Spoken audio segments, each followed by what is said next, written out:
Alright, as you would have seen from the pictures, this power supply unit has an R-core transformer, and it also uses the Swiss Studer design, if I've pronounced it correctly.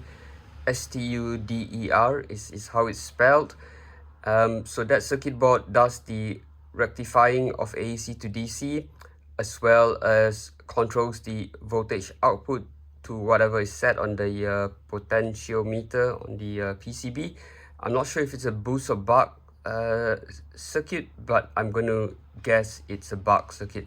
Now, what really sort of surprised me is when I turn this on, and of course I've hooked it up to my DMM just to check that the output voltage is correct before I hook this up to my pre-amplifier, because I don't want to fry the thing, and I also want to test that the polarity is correct, so the outer part of the jack is negative. Now anyway, when I turn this on, it actually takes quite a while for the voltage to rise up to 18 volts.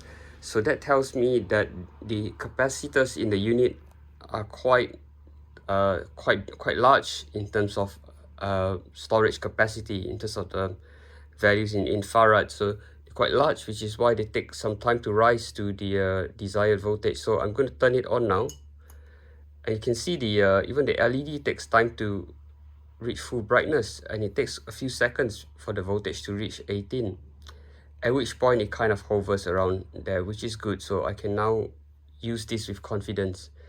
But anyway, this is one of the many linear power supplies that we can get on AliExpress from China, and they often come with a choice of transformer type, the circuit board inside. They've got a few designs for those. Obviously you can get them in AC output variant, which then makes the PCB a lot more simple. And also there are some that come with two outputs. So as you can see, this one has just one output on the rear. The ones with two outputs can be configured to different voltages.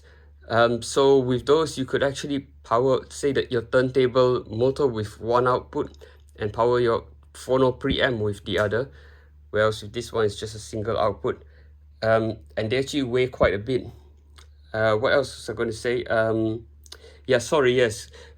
voltage is highly configurable, so normally the seller will pre-configure it to whatever voltage you've requested, but you could do that yourself as well with the by just adjusting the potentiometer inside.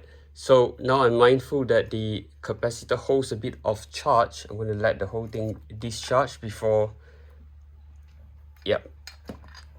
just to avoid any risk of short circuit. Now the output is I can't remember the technical name for this, but this is referred to as an aviation connector.